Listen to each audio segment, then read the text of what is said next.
Welcome, everyone, to CBIA's HR Hotline Live. I'm Diane Mokriski, Employment Counsel at CBIA, and today's webinar is going to focus on common wage and hour issues.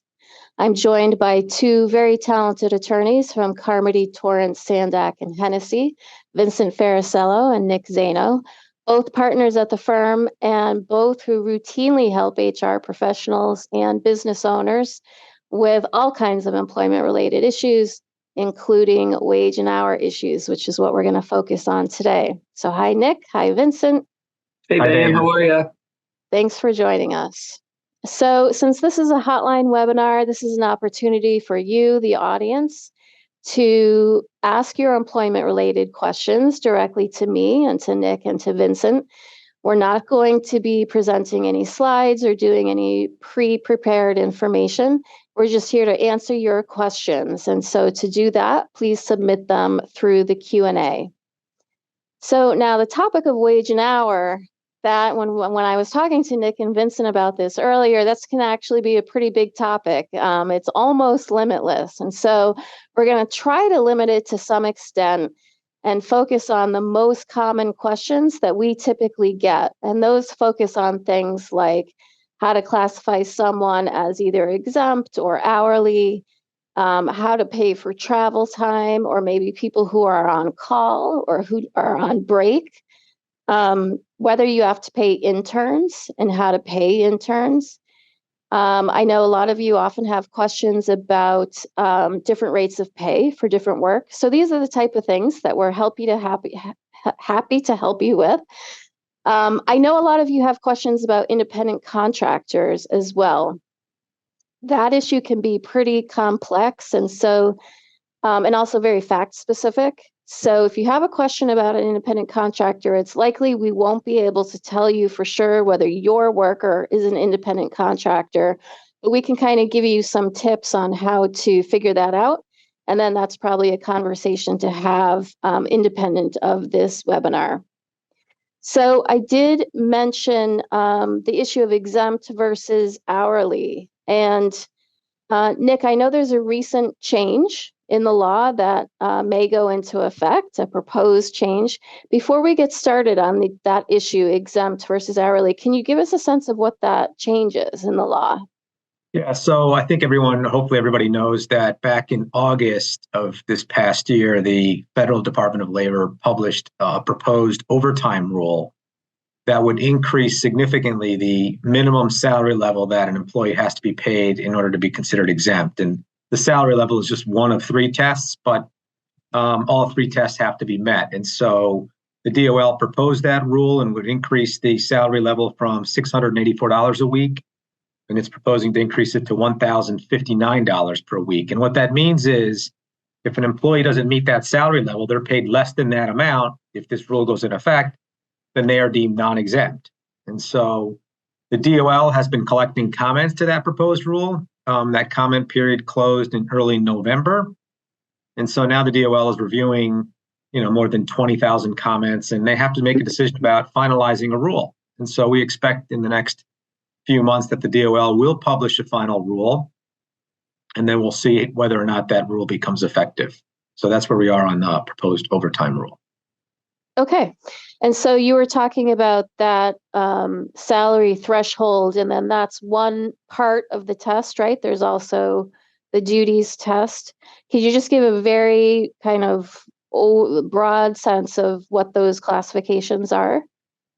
Yeah, so there are actually a lot of classifications. There's like 40 or 50 classifications, and some of them are just very, very specific to various industries. But the big exemptions, the one that we call the white collar exemptions, the ones that most employers rely on in classifying employees as exempt, are the executive, administrative, and professional exemptions. And essentially each of those exemptions, executive, administrative, and professional, require that a person working in a particular job classification perform these exempt job duties. And so for the executive exemption, it generally requires that an employee supervise a department or supervise or be the leader of the department or the organization, and supervise at least 2 full-time employees or 2 full-time equivalents. For the administrative exemption, it's usually somebody who is involved in office or non-manual work that involves discretion and independent judgment, and they help the employer run that business. And it's discretion and independent judgment on matters of significance to that organization. And the professional exemption is usually an individual who has an advanced degree, usually beyond a bachelor's degree in a field of science or learning, or they can be a creative professional like an artist or a news reporter, somebody in the creative profession. So those are the most common exempt classifications that employers rely on. Okay, good. And interestingly, our very first question is something that we were just talking about. Vincent, are you prepared to answer that first one? If a salaried employee has used up all of their PTO, can we dock their pay for a partial week absence? Sure, happy to answer it. And so this kind of goes back to, again, the idea that there's these three tests that need to be met, one of which is that the individual to be classified as exempt must be paid on a salary basis, which means they get paid the same amount per week without regard to the quality or the quantity of work. And so it comes up quite frequently. We get this question a lot. So what do we do then if someone has run out of PTO and they're not able to come to work?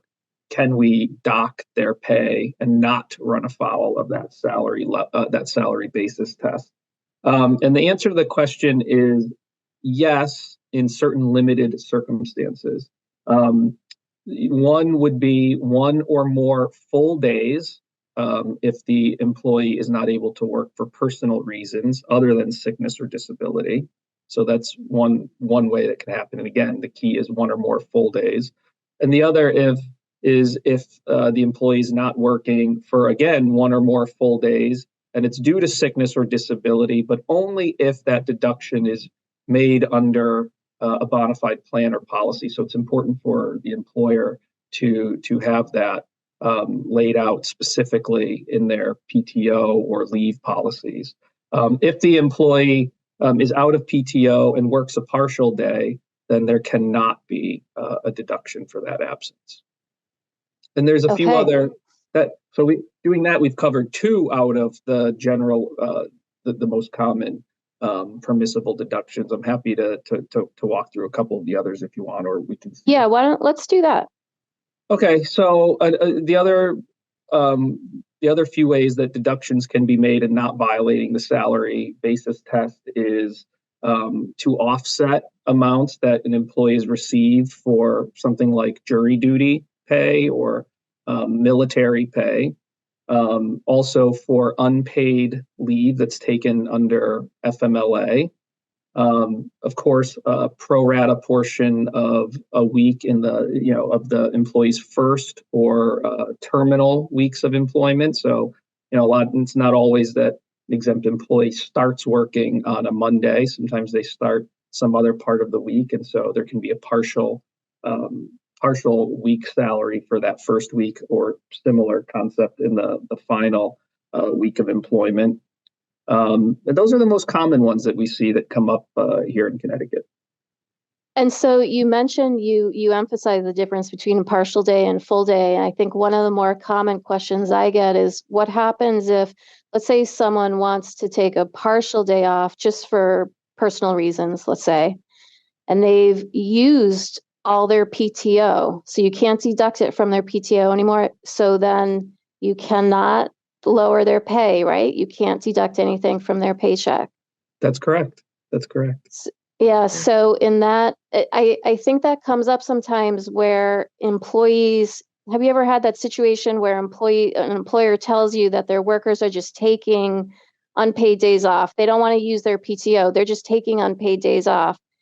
And that's the way that can really hurt an employer when you allow that, because then, you're going to get to the point where they're using all their PTO, that's used, and yet they're still taking time off and they're still getting paid. Right. So you have to kind of be strict about your PTO policy and how to use that. Yeah. And I also say too, employers can also continue to monitor performance and productivity standards. And so there's other ways to deal with it too, other than just looking at the paycheck. But that's the risk you run, right? When you have someone who is an exempt employee. Flip side of all of that, if you're talking about a non-exempt employee, it's going to be a lot easier. You certainly don't have to pay for any time that's not worked. All right, so let's move on to, we did get a question about the professional exemption. So if they don't have a degree beyond a bachelor's, does that disqualify them from exemption? What do you think, Nick? So it doesn't automatically disqualify somebody from the professional exemption. So what comes to mind is like an engineer, right? You may have somebody who has an engineering degree, a bachelor's degree in engineering, does not have a postgraduate degree, but they've been in engineering for a long time. They do sophisticated engineering work. That person through their learning on the job and years of experience could very well be considered a exempt professional. I mean, you have engineers who are not too, like more junior engineers who don't have a master's degree, don't have that prolonged course of study. And so it just depends, but it is not an automatic disqualifier if they don't have that advanced degree. It usually is required, but not always. Okay. And so just to confirm, Vincent, what we were talking about before, I think this is a follow-up. Can you require PTO be used even if the person's only taking a partial day off? Can you make them use like 3 or 4 hours of PTO? Yeah, you can have them use the PTO. That's not going to be a problem. The problem is just about the deduction from the pay if they've run out of the PTO. Okay. So, and we also have some links that we can put up when we're talking about exempt versus hourly. We've got a Connecticut Department of Labor site that we can post, Natasha, if you can do that, and also a the federal rule. And just so people understand, we're going to post the Connecticut Department of Labor site, but it's actually a little out of date. It does not take into account, obviously, the proposed rule that Nick was talking about, but it's also even older than that. It says, I think that the salary threshold is $455, and that is not correct for the federal rule. So just so people are aware of that, those are the state and federal exempt versus hourly rules. So we mentioned the payment of interns. Are either of you comfortable talking about that? That's something that I think is going to come up in December when we have people from school taking some time off and someone will say, hey, this is going to be a great opportunity. Why don't you come work for us for free? What are the rules on that? Yeah, this is one of those things that's gotten, in my opinion, it's gotten more scrutinized over the last few years.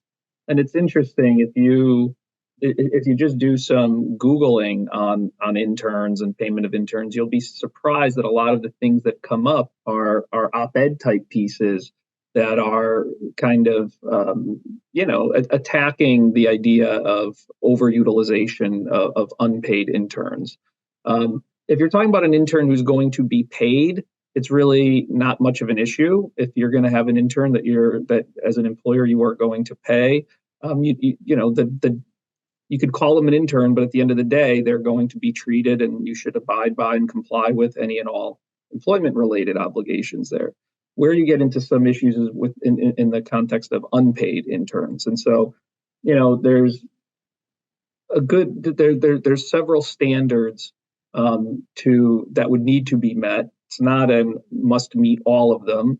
It's it's a bit of a flexible test, but the factors that the DOL or a court would review in analyzing whether someone could be deemed an unpaid intern would include things like the extent to which the intern and the employer all understood that there would be no expectation of compensation, the extent to which the internship provides training that would be similar to that which would be provided in a training or educational environment, something like a clinical hands-on training kind of program, the extent to which the internship is tied to that intern's formal education program, the extent to which the internship accommodates the intern's academic commitments and whether or not it follows the academic calendar.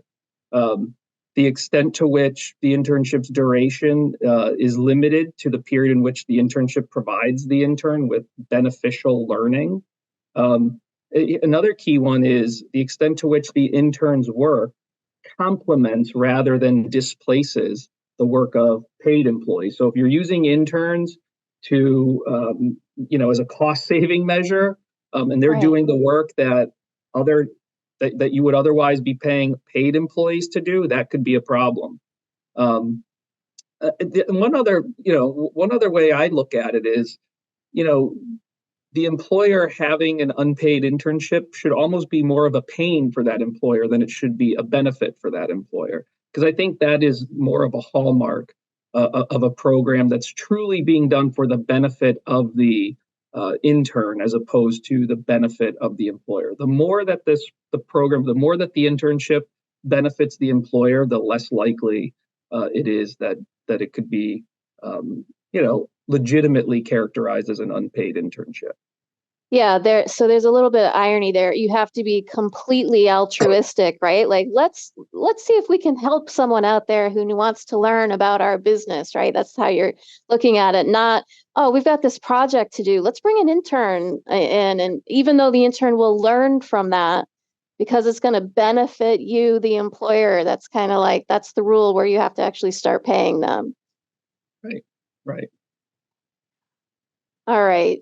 So, and just to be clear, that rule is this right? That rule really only applies to for-profit employers. Is that your understanding? So if you're a nonprofit, unpaid interns are okay? The way I see it, it comes up more in the for-profit world, and I think that nonprofits have a little bit more leeway. But I'm always going to be concerned, again, for me, that I'm going to focus in on, is this just is this an opportunity where I'm the employer, nonprofit or not, is just trying to displace otherwise paid folks? I think that it can become a little bit more problematic there. Mm-hmm. Yeah, no, I agree with that. I think a good factor to look at is whether the student gets credit. I mean, it's not automatic, like, okay, they get college credit or they get school credit for that work. But it does provide you some cover, for lack of a better word, that in fact the school determined that there's an educational purpose to that internship, and so the school is going to grant that student credit. That is definitely helpful. Again, not dispositive if the student gets credit, but in reality, all they're doing is grabbing everyone's lunch and kind of doing the same labor manual work that everyone else is doing in the workplace, and they're not really learning much and just being used to supplement the workforce. Then they're going to be considered employees. And so it's a bit of a duck test. Yeah. All right, let's move on to deductions for uniforms. Nick, are you comfortable with that? And if not, I can move on to the next. And if you want to look into that, that's also fine. Yeah, no, so the question involves what deductions can you make from an employee's paycheck? And you should know that there are only very limited things that you can deduct from an employee's paycheck. There are things you can do automatically by statute. So, for example, of course, taxes, you must do that, right? You must withhold taxes. You can withhold for somebody's retirement plan. You can withhold for insurance purposes, and you can withhold if you get a garnishment. That's all that comes to mind off the top of my head, where you can automatically withhold without any sort of consent from anyone. That statutorily you're required to or permitted to do that. There are then other circumstances where you can go to the Connecticut Department of Labor and get special permission to withhold. And uniforms are one of those where the person, say, loses the uniform or doesn't return a uniform. The DOL, the Connecticut Department of Labor, may grant you specific permission to withhold if you get that authorization. The same is true if somebody leaves employment and you want to deduct from their final paycheck for PTO that they used but did not accrue. But beyond that, beyond the circumstances where you are legally required taxes or permitted retirement health insurance, or you have special permission from the DOL, you cannot withhold from somebody's paycheck simply because they agree that you can withhold. And so you can have them sign all the forms you want, But if it's not one of those exceptions, it's not permissible to withhold from someone's paycheck. Yeah, so that form that you were talking about from the Labor Department, that's something that is very routine, right? They're used to getting that request, and it's pretty easy to get that approved. The one thing, though, that they never approve, which I think you were alluding to in this question, it's talking about property damage. Right. They will not approve that. Correct. They won't approve theft, right? So even if the employee acknowledges, I think, yes, I shouldn't have taken that. I stole this money. I think you still have, the Labor Department would say, you got to sue that guy and go after that money that way.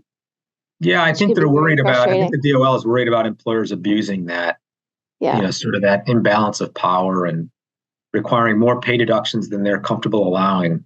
I think it's just that simple. All right, so let's talk about temporary workers. Vincent, have you read that? You want to tackle that? So the question is about whether you can classify a paid college student as a temporary worker, even though they may be working full-time during their college break.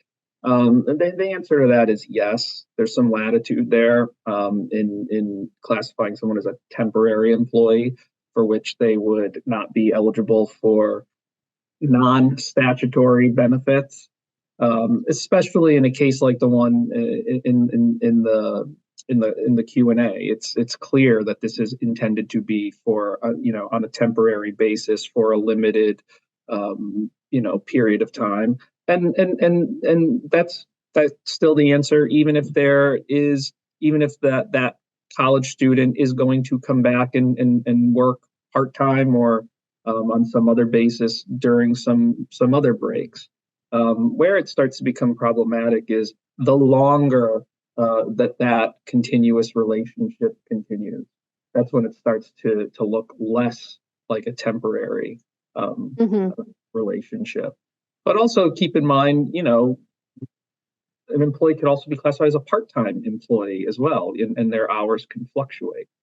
But yes, certainly they can be classified as temp. And I know there's also a question there about how long can you classify someone as a temporary employee? And we do get that with some frequency. I'm not aware of any bright line rule out there that says thou cannot classify someone as a temp after 60 days or 90 days or 6 months or anything like that. But again, the longer that someone is in that role, classified as a temp employee, the longer that goes, I'm thinking a year and beyond, the harder I think it is to justify that classification, especially if it comes into a question about whether they've been wrongfully withheld non-statutory benefits that they might otherwise have been entitled to. Okay. So let's talk about bonuses, non-discretionary bonuses. How does that affect overtime? Yeah. Go So ahead. I know. So so when you pay overtime, you actually pay, and you probably see this in handbooks, and you've probably heard this before, that overtime is paid at time and a half the regular rate of pay, right? We don't say you pay time and a half the hourly rate of pay, unless the hourly rate of pay is the only rate of pay that somebody gets. The reason we say you pay time and a half the regular rate of pay is the regular rate of pay is intended to encompass all the compensation that a non-exempt employee receives in return for their work. And so if you have a non-discretionary bonus, right, something that the employee knew they were getting, they were working hard for it, and they knew they'd be getting this bonus at the end of the month because it's a production bonus. It's based on the number of widgets that they produce in that month. That employee is working with that expectation that they'll get that bonus. That bonus must be factored into the regular rate of pay when you pay overtime. And so I'm not going to try to do math on the fly because that kind of is what it requires. But let me try to explain the kind of the premise behind it. Like if you were an employer and you were deciding, okay, I really don't want to, I can pay an employee $30 an hour, right? Their hourly rate of pay. And then I'd have to pay overtime at time and a half that number. right? Or if you're an employer and says, well, I don't want to pay time and a half on $30 an hour, that's a lot. So what I think I'm going to do is pay them minimum wage. Then I'll give them all these bonuses, but I'm only going to pay overtime on that hourly rate of pay, right? So you would be, in effect, paying overtime on a low number, a low hourly rate of pay. Well, the DOL rule tries to capture all that. It says, no, you can't do that. You got to pay overtime, not only based on that hourly rate of pay, but all the other compensation that the employee is expecting in return for their work when you pay that overtime rate. So it's different if it's a pop-up discretionary bonus. It's a true discretionary bonus. We're at the end of the year, right? Somebody did a great job this year. They weren't expecting a bonus, and you give them a $500 or $1,000 or whatever number bonus. They had no idea it was coming. It's paid to a non-exempt employee. In that case, you do not need to include it as part of their regular rate of pay. But if they work with that expectation, they'd be getting it. It's not a discretionary bonus. It's a shift differential. It's a night shift. It's a monthly production bonus, quarterly production bonus. They knew they were getting it. Then you have to factor that in for overtime purposes. And there's a way to calculate that. It's not as hard as you think. I just don't want to inadvertently make a mistake doing math. Okay. All right. So let's talk about the question about the maximum number of hours you can work in a week. Is the maximum, and I would love, I kind of wish this was the rule, but is the maximum hours worked in a week still 60 for exempt employees? Only for Vincent. No. Yeah, I was going to say, I think most lawyers would say, no, I wish that were true, but no, there's no max, right? No. Yeah. So if you're exempt, you can. Or non-exempt. There's no non-exempt max. There's a max on the number of days in a row, but there's not a maximum number of hours unless it gets to a point where it endangers their safety and OSHA has a reason to get involved. But there's not a statutory maximum for any employee, exempt or non-exempt. Yeah. Okay. So let's move on to main office. We require employees to submit their hours for their hourly pay on a scheduling platform or home-based healthcare. If an employee fails to report time, but we have acknowledged that they were working, do we still need to pay them, or can we withhold until they submit? Okay. What do you think about that? I would say do not withhold. You do have an obligation to pay on a timely basis. You can certainly treat it as a disciplinary issue, as a performance matter. In terms of what is it that you pay, at a bare minimum, whatever it is that you have knowledge of that they worked.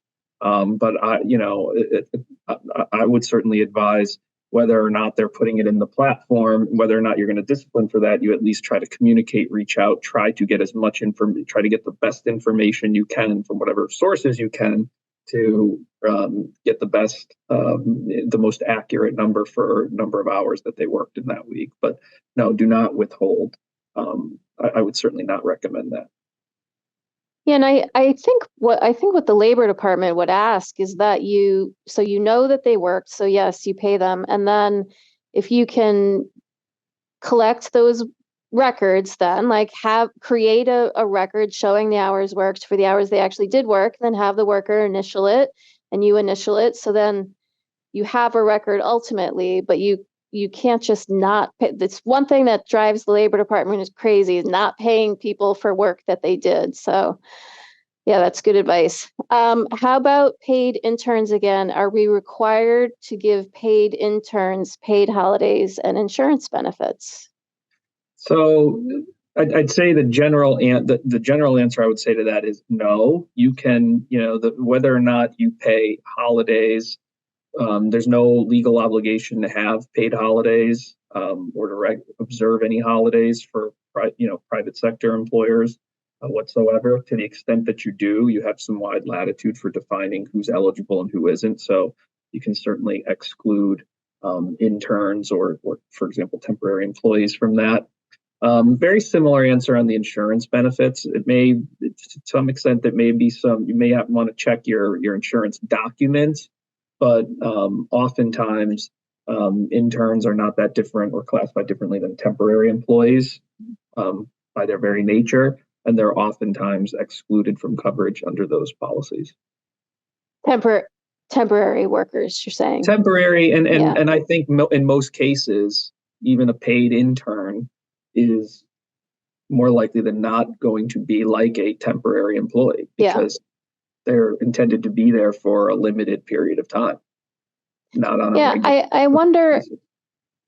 I mean, it's not like there's necessarily a legal definition of the word intern, right? And so you say intern, but is that really the same thing as this guy who also says he's an intern?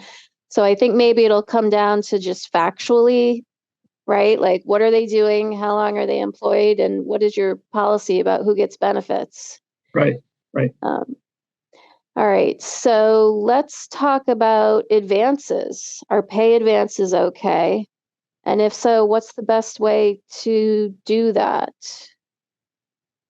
Yeah, so I remember talking to the assistant director of wage and hour in Connecticut, and he always frowned on pay advances. He always would say, tell your clients that, they're not a bank. You shouldn't give out pay advances and, don't give out employee loans. And I think from his and our perspective, problems can arise when you do that. It's not illegal. Employers can give pay advances certainly to employees who need it, but you have to be consistent when you do that, right? Some employees may ask for a pay advance and get it. And then if you're going to deny somebody else, you have to have a good reason, I think, why you're doing that. But it can be done, and you can require that the employee pay back that pay advance. And I think that's the best way to do it rather than a deduction from pay. But I usually don't like it either, except in exceptional circumstances, because I do think the employee leaves and then the employer wants to recoup it and deduct it from the final paycheck. And then, you run into those deduction issues again. So I'm not a big fan of it, but it is possible to do it, as long as you make the employee repay it back and not try to recoup it from a pay deduction. Okay. And I think, Vincent, this might be for you. Can you repeat if the Labor Department will approve a paycheck deduction for PTO that was used in excess? Do you have to have a certain form signed off? So I guess that means the employer actually wants to take a deduction from a paycheck for too much PTO used. I think, Nick, you were referring to this when you were talking about the form. Right. Yeah, no, the answer is yes. You have to submit a request to the Department of Labor, the Connecticut Department of Labor. There is a website where you can do that, and you have the employee sign that, and you have the employee agree as a result of signing that if they leave employment and they've used more paid time off than they have accrued, the employee authorizes you to deduct that differential from their final paycheck. You've got to get that form approved by the DOL. In our experience, they're pretty quick in turning that around, and they will approve it for that purpose. The trick being, I mean, this is similar to the advance question. The trick is always, trying to recoup that money back. Like if you're giving too much PTO and giving advance money, it's always going to be this effort to claw it back. And paycheck deductions are usually problematic. So, yeah, I mean, you're either going to get that form signed by the Department of Labor or not. And if you don't, you're kind of up a creek. Right. All right. Let's do going back to deductions. Could it be deducted from a discretionary bonus? Well, yeah, it's kind of a weird question. Like since you have discretion, you can just decide what that bonus should be without having to spell out how you arrive at that bonus, right? But once you pay the bonus, you can't then claw it back, right? So if you actually cut a check and the employee put it in there, I don't even know how you would do that. But I think if somebody is damaging equipment or stealing things, you might be less inclined to give them a full bonus, but it's purely within your discretion. You definitely couldn't do it from a non-discretionary bonus. Right. So I wonder if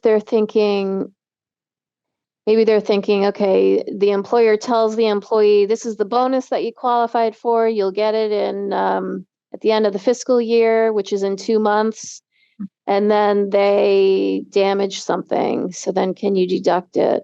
So I would say Um, where you tell them you get X in 2 months, like that is pretty clear they're getting mhm. X. Like, I don't think you can do it in that situation. Or you get a production bonus. Like, it must be truly discretionary, unexpected. You can say to an employee at the beginning of the year, you may be eligible for a discretionary bonus based on your performance, but not identify the amounts, not identify the factors. Just, we're going to evaluate how you do. And at the end of the year, I'll decide if, I, as the employer, will decide whether you get a bonus. And then you can decide at the end of the year, they did a good job, but they stole stuff and they damaged stuff. And so I'm not going to give them that Right. full bonus.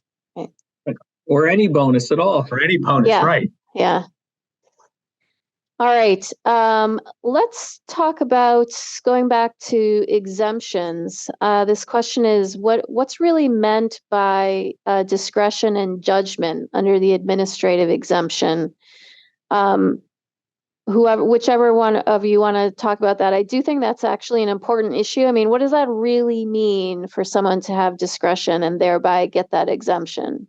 So some of the language that's used in the regs is, that the person is comparing and evaluating possible courses or avenues of conduct, and making a decision after considering all of those different possibilities. But I think the other key is, to satisfy that administrative exemption, that discretion, that independent judgment, it needs to be exercised with respect to matters of significance, kind of a legal term of art, which really just refers to the level of importance or consequence of the work that's performed.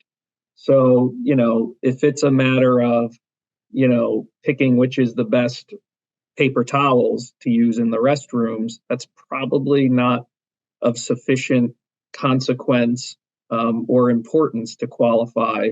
So I'm thinking about someone like a buyer, and some, if what they're doing are purchasing the office supplies or some of the cleaning supplies, probably doesn't rise to that level. But if there's someone who's got the discretion to go out there and shop the marketplace for the ingredients or the raw materials that will be used in the production process, and they can select vendors, then that likely does rise to that level. So it's really just a matter of how important, how consequential are the topics that they are evaluating these potential courses of conduct.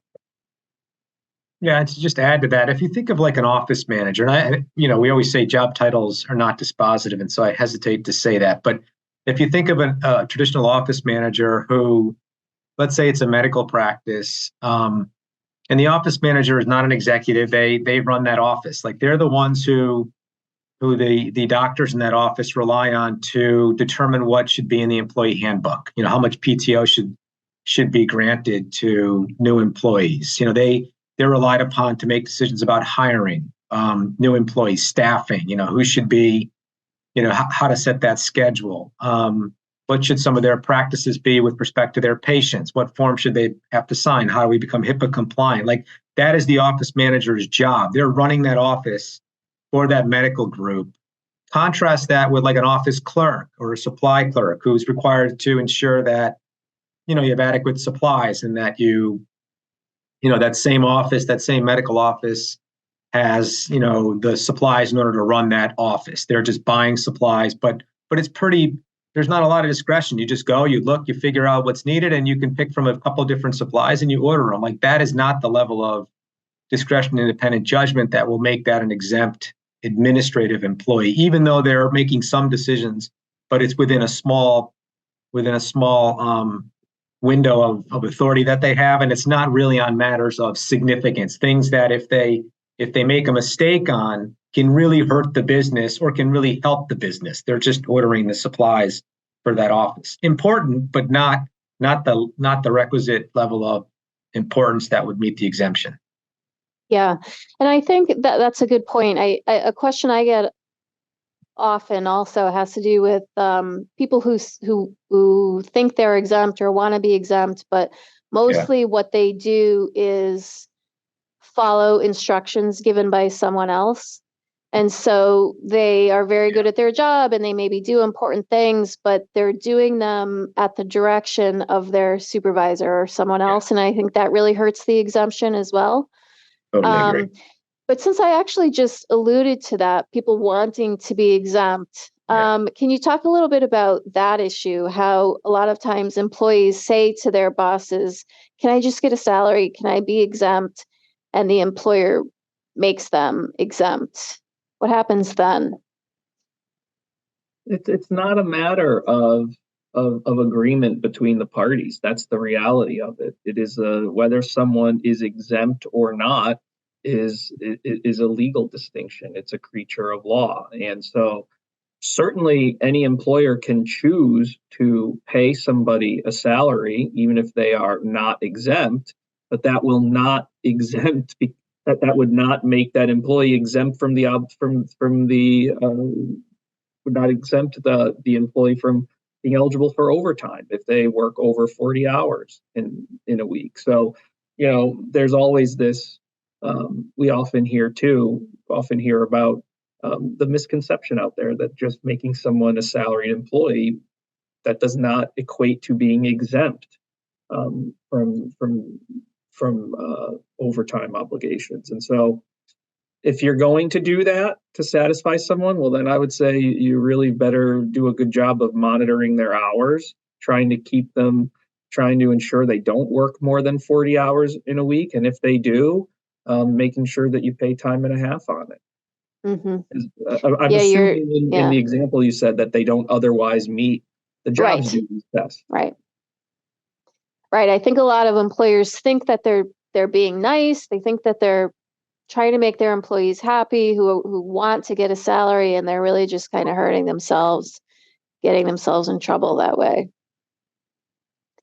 So let's go back to bonuses and overtime. Is our commissions treated the same as a bonus for hourly overtime rate calculation? Yes, the short answer is yes. You would take into account bonuses, commissions, virtually all compensation for services earned. Take out discretionary bonuses. There may be a couple of other things too. Off the top of my head, I can't remember what, but the general rule is most income that you pay to a non-exempt employee needs to be taken into account in calculating their regular rate of pay when you pay overtime. And I think the next question below that piggybacks on that one, which is even if you make that payment later, like even if you make an annual payment, right? You do an annual bonus at the end of the year, and it's formulaic, it's not discretionary, it's not a pop-up kind of bonus that no one expected, but it's one that people have come to expect, and it's you can look at it and it's calculable. And when you make that bonus payment, if it comes out to $1,500, let's say, you have to factor in all the overtime that they work throughout the year. And that $1,500 bonus, when you factor that in and you factor in the additional overtime that you have to pay because it bumps up their regular rate, at the end of the day, that $1,500 bonus may end up being $1,600. Like, it's not huge if you're talking small bonus amounts. But if you make that mistake and you don't calculate it and you've got multiple employees that you paid it out to, multiple employees over a period of time, suddenly that little amount, $100 or whatever it might be, can add up to great liability. And again, there is a fairly simple way to do that, to calculate back in the regular rate. So, we'd be happy to explain that in more detail. But even if you pay, offline, but even if you pay later, yes, you do need to calculate back in the overtime that they worked and bump up that bonus a little bit. Okay. I can't remember which one of you alluded to this. What's the maximum number of days in a row a non-exempt employee can work? Yeah, so it's 6 days in a calendar week. And so you can work 12 days in a row if you think 2 calendar weeks, right? 1 day off each week. Let's say it's Sunday through Saturday. You give them Sunday off and they work Monday through Saturday, and then they work the following week, Sunday through Friday. You can work a total of 12 days in a row. Okay. So are employers required to offer commission-only employees insurance? And if so, and we do, and they can't meet payment, oh, that's interesting, after they've enrolled, can we cancel their insurance? There's a couple different issues going on here. So usually if they cannot pay it is, sorry, usually if they cannot pay, it is due to not earning for a period of time. Oh, I understand. Okay. Do either of you want to tackle that? You got a couple things going on there. There are rules for when you can cancel insurance. There are notice requirements. Yeah. Right. And I'm assuming they're talking about, I'm sorry, I'm going to lose my voice in a second. It's okay. The employee having to make their contribution to the insurance. And I can address that if you'd like. We do insurance here at CBIA, so I might be a little more experienced with that.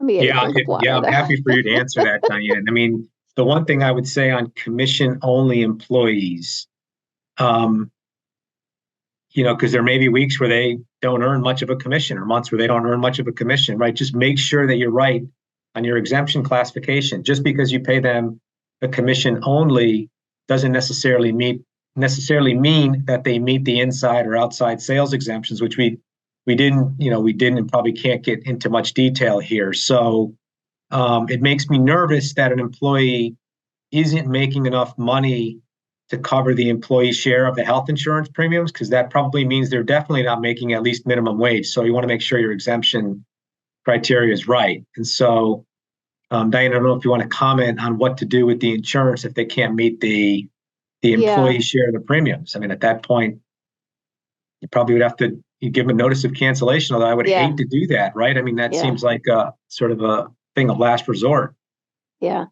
So that first question, are we required to offer certain types of employees insurance? I think the answer to that is no. You can have a rule where you offer insurance only to certain types of employees, but it can't be discriminatory. So obviously you wouldn't only offer insurance to men or younger workers. But yeah, you can say this classification of employee, we're going to offer our insurance plan to, and this other type of classification of employee, we're not going to offer insurance to. And you can make it so that if you're commission only, you don't qualify for insurance. You could do that. If you can also require that your employees contribute to their portion of the premium.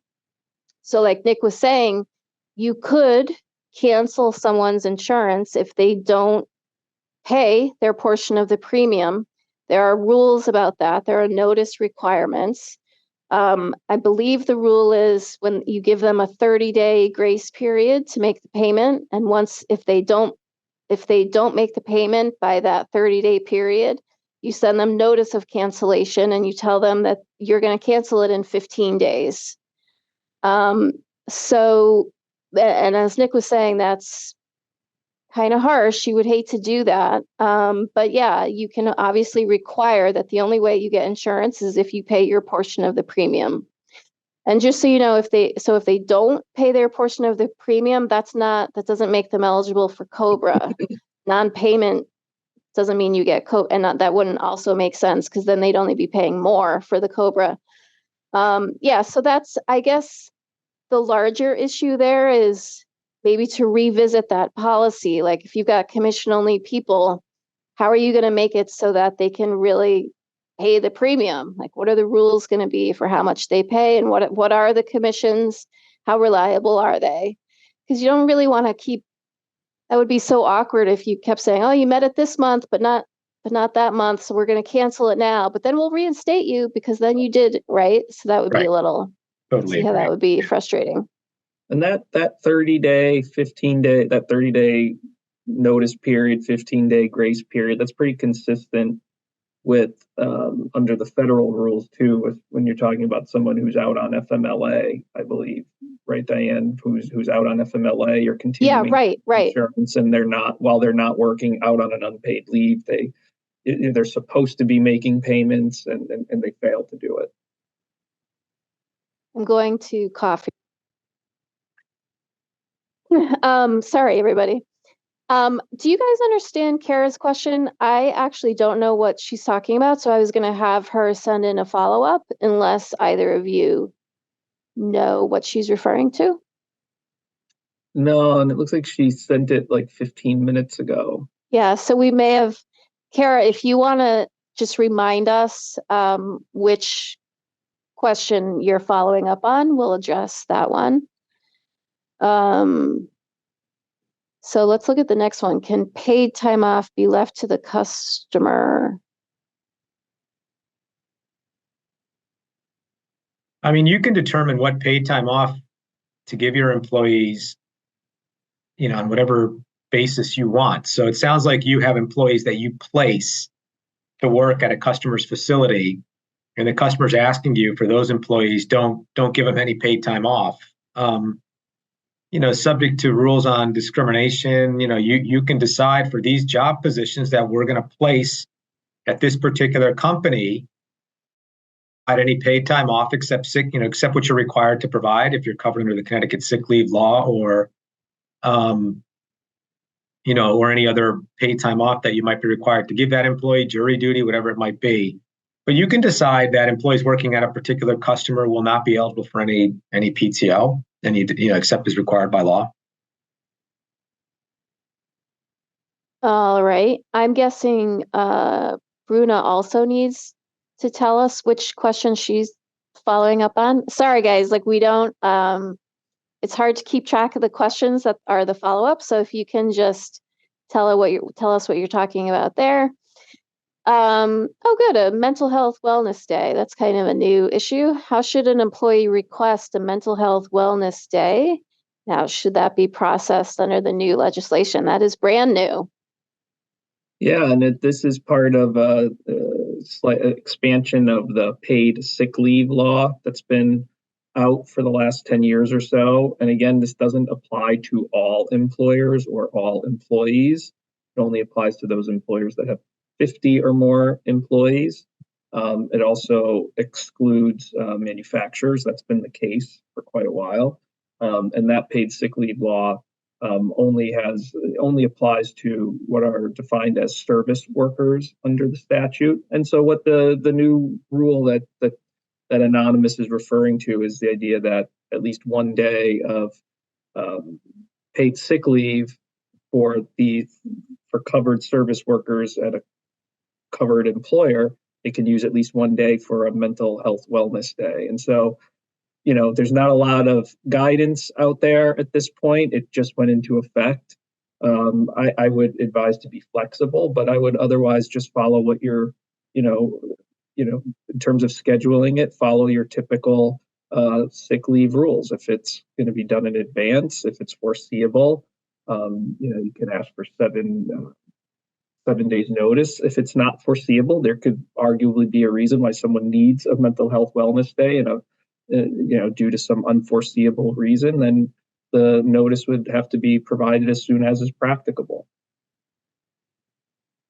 Yeah, so that mental health, there was a lot of talk about that when that went into effect. That mental health day is really just, the question was, is it paid or unpaid? It's paid, right? If it's sick time, like any other sick time. And so when you are processing it, you'd process it just like any other. Although now that I say that out loud, for the mental health wellness day, and I'm afraid I don't know the answer to this off the top of my head, wasn't there an issue where you actually don't need the doctor's note because it's a mental health wellness day, right? Did you already say that? I'm sorry. Yeah, no, that would be an example of where you don't need that documentation. Yeah, it's my understanding the employer's cannot ask or require that a medical note be provided for the one mental health wellness day, nor could an employer under the paid sick leave statute ask for one for a single day of sickness for any other reason. Okay. Agreed. Good. So how about the person's question? In a system where employees accrue PTO monthly, can you create a rule for negative PTO balances if they use too much? Yeah. Yes, I think that's what we were talking about. Like there are times when employees, even though they have an accrued PTO, the employer allows them to borrow against future PTO. So it creates a negative PTO balance. That's the situation where if you go to the Connecticut Department of Labor and you get that form approved, you can have employees sign that form. And if they leave before that negative balance becomes positive, right, you can deduct that balance, that negative balance from their final paycheck. Okay. How about Lisa's question? This is pretty specific. I don't know if you'll know this off the top of your head. To be exempt under the professional exemption as a teacher, can it be in a learning environment that is not in this? Oh, I actually don't know what that question means. That's not in the school system, K through 12 or college. Do you know what they're referring to there? So it's probably not a traditional school, but the person is considered in a learning environment. They have a title, or their job is that of a teacher. I don't want to say off the top of my head. I think I'm familiar with the issue. I know I've looked into this issue before.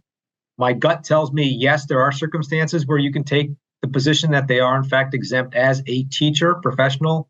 But to give you a concrete answer, I'd want to look into that a little bit.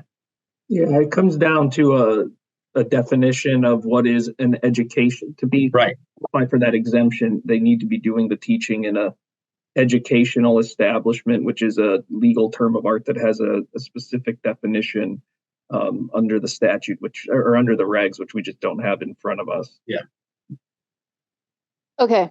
I'm going to have Natasha answer that question about recording of the webinar. How about, I think, Nick, you might be pressured to do a little math, which I know we're not going to do, but do you want to address the dual wage calculation? Vince is good at that. Yeah. I can jump in on it. I'll try to do it without doing an actual math problem. We'll see if we can succeed in doing it. One way to think about it is try to figure out all of the person's earnings on a straight time basis for that week. So let's just pretend it's you pay someone one rate for, we'll use a plumber as an example. You pay someone a plumber rate for when they're doing the actual plumbing work, but then you're paying them a travel rate when they're traveling in between jobs, and they're two different things. So you essentially just all hours worked at one rate. Let's say it's 40 hours worked, at the plumbing rate. It's 40 hours times whatever it is the plumbing rate is. And then you take the number of hours for travel, for example, and you multiply that by whatever the travel rate is. You get those two numbers, you add them together, and that gives you what the straight time that person earned based on those two different rates for the two different categories of hours worked. And that will have gotten the person paid for straight time for all of those hours. Then what you do is you take that total dollar amount and you divide it by the total combined number of hours worked, and that gives you what's called a blended rate, and that gives you what is that regular rate.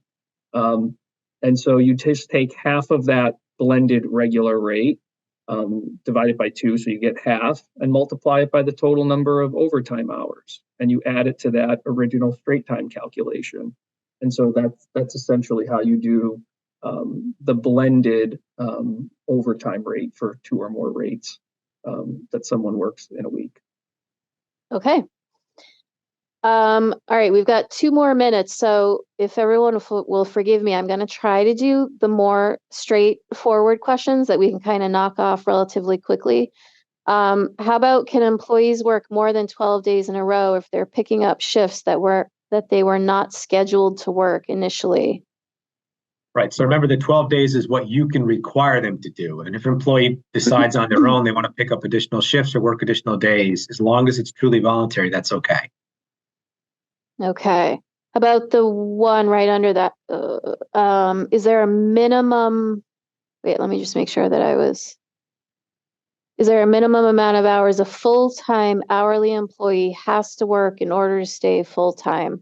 So is there a legal definition of full-time? Let's address that. I mean, there is for like the Affordable Care Act, right? If you have an employee who's subject to the Affordable Care Act, there is a definition of what constitutes full-time. There's a definition of full-time for purposes of jury duty. Like, there are some statutory requirements that are pegged to the number of hours that an employee works. But generally speaking, the answer is no. There isn't a requirement as to how you define what you consider to be full-time. So if you choose to define somebody as full-time, if they work 28 hours a week and give them your full-time discretionary benefits like holiday, vacation time, that sort of stuff, you're perfectly free to do that. Okay. So thank you very much, Nick and Vincent. We are actually out of time. And I know we did get some more follow-up questions. If you're a CBIA member, you can shoot me those questions in an email. You can also email Nick and Vincent. You can find them if you go to Carmody Torrance. Google that, you'll find their contact information there, and we can address some of these follow-up questions. Thank you, everyone, very much for joining us. That was a great hotline. Thanks again, Nick and Vincent, for joining us, and we'll see you next time. We do this quarterly, so keep your eye on our website and you'll see what we're doing in the spring. And have a good afternoon, everyone. Happy holidays all. Thank you, Diane. Happy holidays. See you later. Bye-bye.